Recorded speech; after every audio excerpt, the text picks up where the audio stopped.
Hello everyone.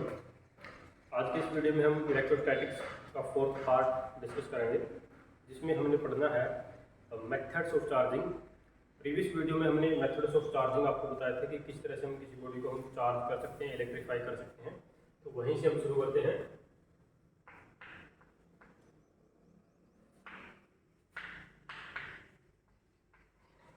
Methods of charging.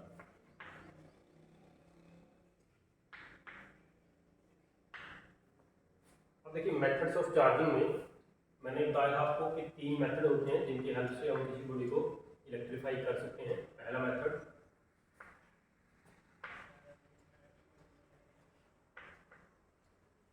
Charging by conduction.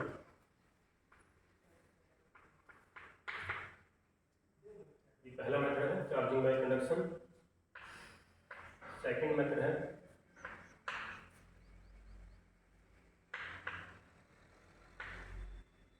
Charging by friction. और third जो method हमारे पास है वो है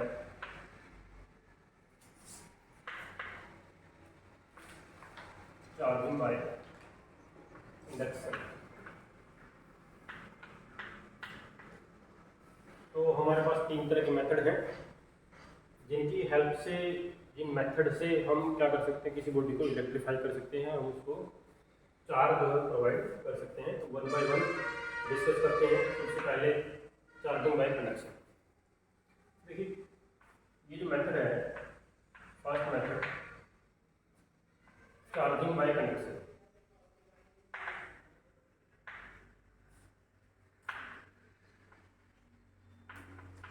इसमें क्या होता है कि इसमें हम एक बॉडी को दूसरी बॉडी के साथ एक्चुअल में कॉन्टैक्ट में लेके आएंगे। एक बॉडी जिसके ऊपर चार्ज है, पहले से हमने उसको इलेक्ट्रीफाई कर रखा है। जब वो बॉडी किसी दूसरी बॉडी के कॉन्टैक्ट में आएगी जो अनचार्ज है, तो क्या होगा कि जो चार्ज बॉडी है वहाँ से चार्ज ट्रांसफर हो जाएगा अनचार्ज बॉडी के पास। तो यहाँ पर क्या होगा, in this method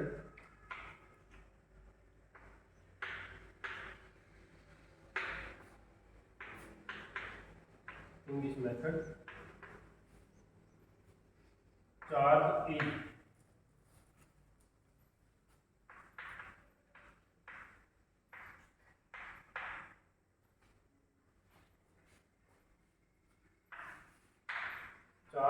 transferred from one body to another with the actual contact between two bodies.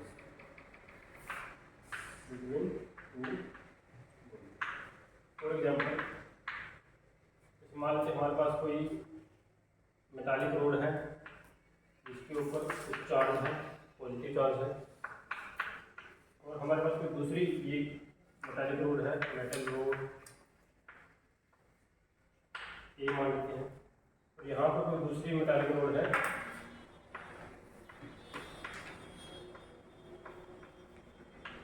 B. ए और बी हमारे पास 2 मेटालिक रोड है। जब ये वाली जो रोड है ए, तब हम इसको बी के साथ कॉन्टैक्ट में लेके आएंगे, यानी कि जब ये सिचुएशन होगी इस तरह से, जैसे मान लीजिए ये फर्स्ट रोड है और ये दूसरी रोड है, तो हम इसको कॉन्टैक्ट में ले आए, तो यहाँ पर जो पॉजिटिव चार्ज था, ये चार्ज कुछ इसके ऊपर ट्रांसफर हो जाएगा। तो उसके बाद क्या होगा कि जो मेटालिक रोड बी है उसकी भी चार्जिंग हो गई। जब हम इनको सेपरेट करेंगे तो यहाँ पर ये मेटालिक रोड ए है और ये मेटालिक रोड बी है, दोनों की चार्जिंग हो जाएगी। चार्जिंग कुछ हो जाता, कुछ रिड्यूस हो जाए, इसके ऊपर कुछ चार्ज होगा उसके ऊपर चला जाएगा। ओवरऑल देखा जाए तो टोटल चार्ज तो सेम ही रहेगा, जैसा हमने प्रीवियस वीडियो में भी पढ़ा था कि चार्ज जो वो कंजर्वेटिव क्वांटिटी होती है। उसके बाद चलते हैं सर, ये जो चार्जिंग बाय कंडक्शन है, ये आप देख सकते हैं, जैसे इलेक्ट्रोस्कोप हम डिस्कस करेंगे, इलेक्ट्रोस्कोप में भी हम चार्जिंग बाय कंडक्शन का मेथड ही यूज करते हैं। ओके, तो ये है कंडक्शन। आगे चलेंगे चार्जिंग बाय फ्रिक्शन। नेक्स्ट का मेथड है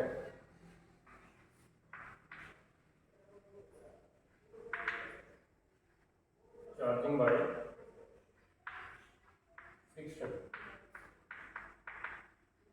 चार्जिंग बाय फ्रिक्शन में क्या होता है कि एक बॉडी को हम इलेक्ट्रीफाई करते हैं, उसको हम चार्ज करते हैं with the help of friction with some another body. यहाँ पर क्या होगा,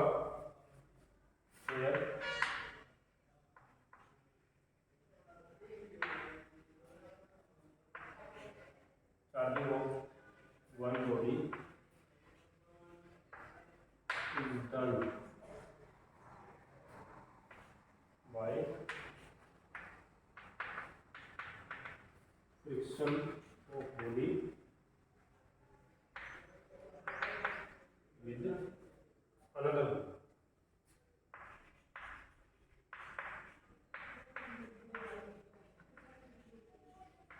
विद अनदर, यहाँ पर ये हो गया आपका चार्जिंग बाय फ्रिक्शन हो गया। एग्जाम्पल आप इसमें ले सकते हैं, जैसे आप पहले भी शायद हम डिस्कस कर चुके हैं कि हमारे पास मान लीजिए कोई ग्लास रोड है, इस तरह से एक ग्लास रोड है। ग्लास रोड ओरिजिनली जो है, इनिशियली जो है वो कोई चार्ज इसके ऊपर नहीं है, न्यूट्रल है बिल्कुल जीरो। और इसके साथ में ले लिया कोई क्लॉथ है, सिल्क क्लॉथ है, इसके ऊपर कोई चार्ज नहीं है, जीरो चार्ज है, न्यूट्रल है। जब हम ग्लास रोड को सिल्क क्लॉथ से रब करेंगे तो हम देखेंगे कि आफ्टर फ्रिक्शन हम देखेंगे कि ग्लास रोड है वो कुछ इलेक्ट्रॉन को लूज करेगी और सिल्क क्लॉथ जो है उन इलेक्ट्रॉन्स को गेन करेगा। ग्लास रोड के ऊपर हो जाएगा पॉजिटिव चार्ज और जो सिल्क क्लॉथ है उसके ऊपर आएगा नेगेटिव चार्ज। तो यहाँ पर देखिए आप पॉजिटिव चार्ज हो गया, यहाँ पर नेगेटिव चार्ज हो गया, लेकिन टोटल चार्ज अगर देखेंगे तो ओवरऑल वो तो आपका जो पहले था उसके बराबर ही रहेगा, क्योंकि हम पढ़ते हैं कंजर्वेटिव प्रॉपर्टी ऑफ चार्ज। तो ये दूसरा मेथड है जहाँ पर हम फ्रिक्शन की हेल्प से किसी बॉडी को इलेक्ट्रीफाई करते हैं, उसको हम चार्ज करते हैं। और भी इसके बहुत सारे एग्जांपल हो सकते हैं, जैसे प्रीवियस वीडियो में भी हमने डिस्कस किया था कि मान लीजिए आपके कोई कंटेनर है और कंटेनर के अंदर फ्लेमेबल अगर मटेरियल है तो एयर के साथ फ्रिक्शन की वजह से उसके ऊपर चार्ज एक्यूमुलेट हो जाता है, जिसको डिस्चार्ज करने के लिए हम कोई एक मेटालिक कुछ भी ऑब्जेक्ट हो सकता है, कोई एक तार हो सकती है कुछ जिसको ग्राउंड के साथ वो टच में रहती है, ओके, चेन होती है जिसमें मेटालिक चेन होती है, तो वो कंटेनर के साथ हम उसको कनेक्ट करके और वो ग्राउंड के साथ कॉन्टैक्ट में रहती है, जिसकी वजह से क्या होता है कि कंटेनर के ऊपर जो भी चार्ज एक्यूमुलेट होता है वो पूरा अर्थ की तरफ ट्रांसफ़र हो जाता है और उसमें सेफ्टी के लिए हम वो यूज़ करते हैं। ये कुछ मेथड है। और भी देखो फ्रिक्शन की हेल्प से आप जैसे मान लीजिए आपने देखा होगा विंटर सीजन में वुलन क्लोथ्स है, वुलन क्लोथ को जब आप हैंड से रब करोगे तो आपको अगर डार्क रूम में आप हैं तो वहाँ पर आपको स्पार्क प्रोड्यूस होते हुए दिखाई देंगे, तो वो भी एक चार्जिंग बाय फ्रिक्शन का ही एक मेथड है। आगे चलते हैं charging by induction. Charging by induction में क्या होगा, यहाँ पर चार्जिंग तो होगी, यहाँ पर लिख रहे हैं charging by induction.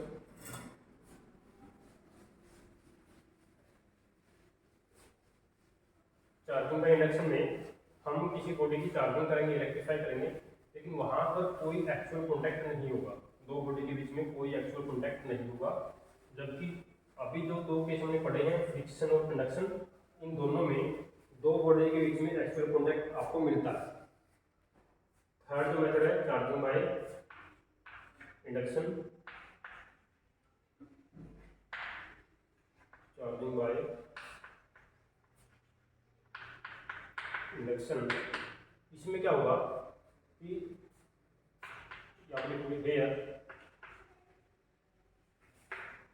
Charging of one body is done without any actual contact, without any actual contact with another load। Okay, यहाँ पर हम चार्जिंग तो करते हैं बॉडी की, चार्जिंग एक बॉडी की हम चार्जिंग करेंगे, लेकिन उसका किसी दूसरी बॉडी के साथ कोई एक्चुअल में कॉन्टैक्ट नहीं होगा। ओके, देखिए किस तरह से होता है। फॉर एग्जाम्पल मान लीजिए यहाँ पर मैंने एक मेटालिक स्फीयर लिया है, मेटल का एक स्फीयर है, तो मेटालिक स्फीयर लिया है आपने, उसको क्या किया, एक इंसुलेटिंग एक स्टैंड आप यहाँ पर लेंगे, इंसुलेटिंग स्टैंड है जो चार्ज के कंडक्शन को रोकेगा अर्थ की तरफ जाने से। और ये जो स्टैंड है ये ऐसे अर्थ के ऊपर, जमीन के ऊपर ऐसे रखा हुआ। ये मेटालिक स्फीयर है।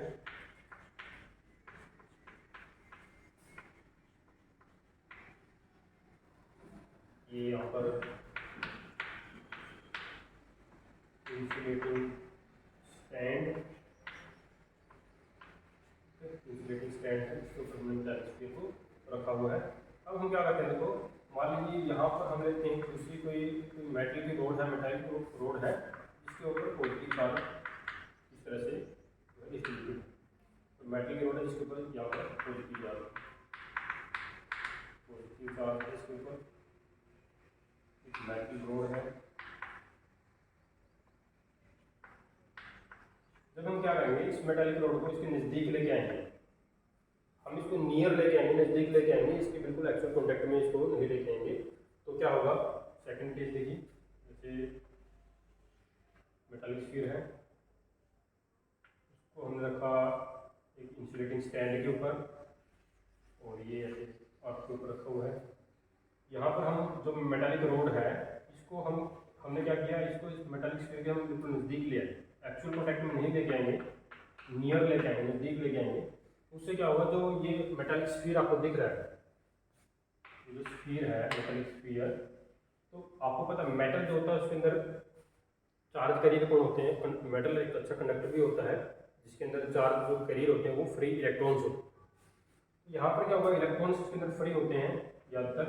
तो यहाँ पर जब इस रोड को आप नज़दीक लेके आएंगे, इसके ऊपर पॉजिटिव पोटेंशियल होने की वजह से due to coulomb attractive force, electron के ऊपर जो फोर्स लगेगा, अट्रैक्टिव फोर्स लगेगा, तो जो इलेक्ट्रॉन होंगे वो सारे एक तरह से इधर वाले सरफेस पे, या मान लीजिए जो स्फीयर है आपका सॉलिड स्फीयर है, तो इस तरह से आप शो कर सकते हैं अंदर ही कि स्फीयर के अंदर जो इधर वाला जो सरफेस है उस पर एक्यूमुलेट होना शुरू कर देंगे, एक्यूमुलेट हो जाएंगे, इकट्ठा हो जाएंगे। और जो इधर वाला पोर्शन है यहाँ पर बच जाएगा, फिर वो पॉजिटिव चार्ज बचेगा आपका इस तरह से। ओके, इलेक्ट्रॉन जो होते हैं वो सारे एक तरह से स्टिक कर गए हैं, चिपक गए हैं इधर वाले पोर्शन के साथ। इस वाले ये जो पोर्शन आपको दिखाई दे रहा है, दो पोर्शन इस मेटल रोड के नज़दीक है, और जो स्फीयर का जो दूसरे वाला पोर्शन है वहाँ पर बचेगा पॉजिटिव चार्ज। फिर बाद में हम क्या करेंगे, ये जो पॉजिटिव चार्ज जो बचा है इसकी हम अर्थिंग करेंगे। अर्थिंग कैसे करते हैं, देखो अर्थिंग का ये सिंबल ऐसे होता है, ऐसे आपने अगर आपको करना हो उसको आप ऐसे सोच लेंगे। हमने जो दूसरे वाला पोर्शन है उसकी हमने अर्थिंग करी है। अर्थिंग करने की वजह से क्या होगा, अर्थ से कुछ इलेक्ट्रॉन्स आएंगे और इस पॉजिटिव चार्ज यहाँ से डिसअपियर कर देंगे, इसको खत्म कर देंगे, न्यूट्रलाइज कर देंगे इसको। लेकिन ये जो इलेक्ट्रॉन है, जो नेगेटिव चार्ज आपको दिख रहा है जो मैंने शो किया है, ये इसके ऊपर कोई इफेक्ट नहीं होगा, क्योंकि ये तो देखो इसके ऊपर पॉजिटिव पोटेंशियल होने की वजह से, पॉजिटिव चार्ज होने की वजह से एक तरह से इनके बीच में अट्रैक्शन हो रहा है, और ये इस सरफेस के साथ चिपके हुए हैं, ये सरफेस को छोड़ के कहीं नहीं जाएंगे। फिर बाद में हम क्या करेंगे, ये जो मेटालिक रोड है हम इसको यहाँ से हटाएंगे। इसको यहाँ से हटाने के बाद हम यहाँ से जो अर्थिंग हमने की थी, अर्थिंग को भी हम यहाँ से रिमूव कर देंगे, हटा देंगे। फिर बाद में ये जो स्फीयर होगा तो हमको ये कुछ इस तरह का दिखेगा। पहले तो इलेक्ट्रॉन जो इधर बिल्कुल इस सरफेस पे जमा हो गए थे, अब अगर आपने इस मेटल की रोड को यहाँ से हटा दिया, अब यहाँ पर बाहर से कोई अट्रैक्टिव फोर्स वगैरह उनको नहीं मिल रहा, तो वो एक सरफेस पे नहीं रहेंगे। रीजन ये होगा कि अगर वो एक ही जगह पे सारे जो इलेक्ट्रॉन इकट्ठे हो गए तो वहाँ पर पोटेंशियल ज़्यादा हो जाएगा, जिसकी वजह से क्या करेंगे वो यूनिफॉर्मली जो है पूरे स्फीयर में डिस्ट्रीब्यूट हो जाएंगे। एक्चुअली क्या होता है, जो मेटल होता है उसके अंदर तो चार्ज नहीं होता, वो सरफेस पे होता है, तो वो सरफेस पे जो है वो इलेक्ट्रॉन जो वो इस तरह से डिस्ट्रीब्यूट हो जाएंगे, और नेगेटिव चार्ज जो है आपको सरफेस के ऊपर दिखाई देगा। तो यहाँ पर आप देखिए, पहले जो ये मेटालिक स्फीयर था इसके ऊपर कोई चार्ज नहीं था, चार्ज था इसके ऊपर 0, और अब इसके ऊपर जो चार्ज है वो एक नेट चार्ज आपको मिलेगा, एक नेगेटिव चार्ज आपको दिखाई देगा। तो इस तरह से आप देखिए कि हमने जो मेटालिक स्फीयर है हमने उसकी चार्जिंग यहाँ पे कर दी है बिना किसी एक्चुअल कॉन्टैक्ट के। तो ये था आपका चार्जिंग बाय इंडक्शन। 3 तरह का मैंने करना पढ़ लिया, charging by conduction, charging by friction and charging by induction. अब हम बात कर लेते हैं, एक छोटा सा टॉपिक और है इसमें कि इलेक्ट्रोस्कोप क्या होता है। इलेक्ट्रोस्कोप जो है एक डिवाइस होती है चार्ज की प्रेजेंस को देखने के लिए। हमारे पास मान लीजिए कोई ऑब्जेक्ट है और हम देखना चाहते हैं कि उसके ऊपर चार्ज है या नहीं, तो उसके लिए हम एक जो डिवाइस का यूज करते हैं उसको हम बोलते हैं इलेक्ट्रोस्कोप। तो जो हम बुक में पढ़ते हैं वहाँ पर आपने देखा होगा कि उसका नाम होता है गोल्ड लीफ इलेक्ट्रोस्कोप, उसको बोलते हैं gold leaf electroscope.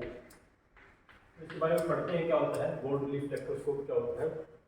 Gold leaf क्यों है, क्योंकि जो इलेक्ट्रोस्कोप की जो लीव्स होती हैं वो गोल्ड की बनी होती है, तो इसलिए इसको गोल्ड लीफ इलेक्ट्रोस्कोप बोला जाता है। आप नाम से भी समझ पा रहे होंगे electroscope. Electroscope, electro means charge, scope means जो कुछ देखने के लिए काम होता है, जैसे आप टेलीस्कोप होता है, माइक्रोस्कोप होता है, यानी कि इलेक्ट्रॉन को देखने के लिए, इलेक्ट्रॉन में डिटेक्शन के लिए जो डिवाइस है, जो मशीन है, उसको बोलेंगे इलेक्ट्रोस्कोप। ठीक है, तो यहाँ पर आप लिख भी सकते हैं this device is used for the presence of electric charge. This device is used for the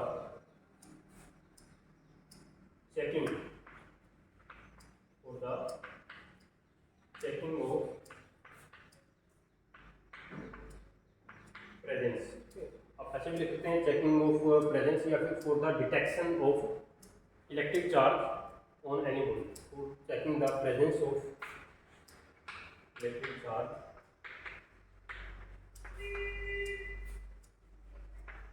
on any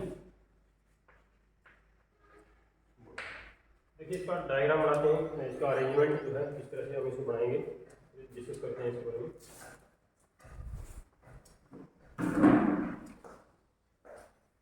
ये आप लेबोरेटरी में भी बना सकते हैं। इसके लिए आपने क्या करना है कि एक बोतल लेनी है,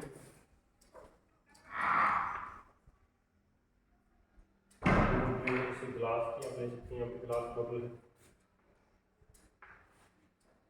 यहाँ पर मान लीजिए कोई कोर्क वगैरह है, प्लास्टिक या वुडन कोर्क, इसके बीचों बीच एक मेटल की एक रोड है, मेटालिक एक वायर है, और इस मेटल की रोड के इस एंड पे यहाँ पर दो लीव्स हैं, these are the leaves।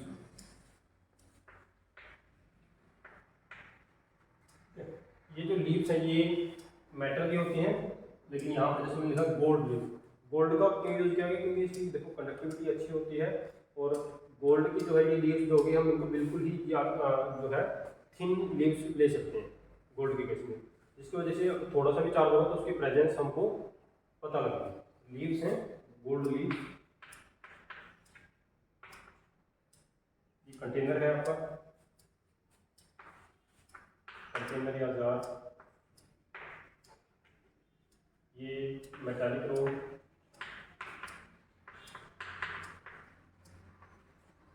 अब यहाँ पर ये मेटालिक रोड जो है इसके एक एंड पे हम इस तरह से कोई मेटालिक डिस्क अटैच कर देते हैं, जहाँ पर हम किसी बॉडी को कॉन्टैक्ट में लेके आएंगे और उस पर चार्ज है या नहीं वो प्रेजेंस चेक करेंगे। अब देखिए क्या होगा कि मान लीजिए ये जो चौक है इसी को मान लेते हैं कि ये एक मेटल की एक रोड है, कोई मेटल का ऑब्जेक्ट है, और हमने देखना कि इसके ऊपर चार्ज है या नहीं। तो अगर मैं इसके ऊपर चार्ज देखना चाहूँ तो मैं इसको इस तरह से इसके नज़दीक लेके आऊँगा, और ये जो डिस्क है मेटलिक डिस्क, इसके साथ इसको ऐसे कॉन्टैक्ट में ले आऊँगा।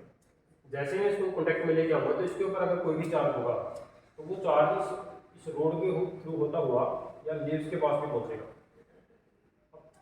फॉर एग्जाम्पल एक टाइम के लिए मान लेते हैं इसके ऊपर पॉजिटिव चार्ज है, इसके ऊपर अगर यहाँ पर आप पॉजिटिव चार्ज है उसको आप यहाँ पर कॉन्टैक्ट में लेके आए तो ये पॉजिटिव चार्ज इस रोड के थ्रू होता हुआ यहाँ लीव्स पे भी आएगा। इसको मैं एक बार डिनोट कर देता हूँ, यहाँ पर पॉजिटिव पॉजिटिव पॉजिटिव। अब देखो लीव्स के ऊपर दोनों जगह आप यहाँ पर पॉजिटिव चार्ज आएगा, आपने इसको कॉन्टैक्ट में रखना चाहिए, यहाँ पर पॉजिटिव चार्ज आएगा। अब आपको पता है लाइक चार्ज जो है वो रिपेल करता है, लाइक चार्ज एक दूसरे को रिपेल करेगा, अनलाइक चार्ज एक दूसरे को अट्रैक्ट करता है। यहाँ पर दोनों लीव्स के ऊपर लाइक चार्ज है तो रिपल्सन होगा, और रिपल्सन की वजह से आप देखोगे ये जो लीव्स है इनमें डाइवर्जन होगा, यानी कि जैसे अभी आपको दिख रहा है ये एंगल जो अभी इनके बीच का जो एंगल है ये एंगल बढ़ जाएगा, डाइवर्जन हो जाएगा, तो ये लीव जो है कुछ इस तरह से ऐसे हो जाएंगे, इस तरह से आपको दिखाएंगे।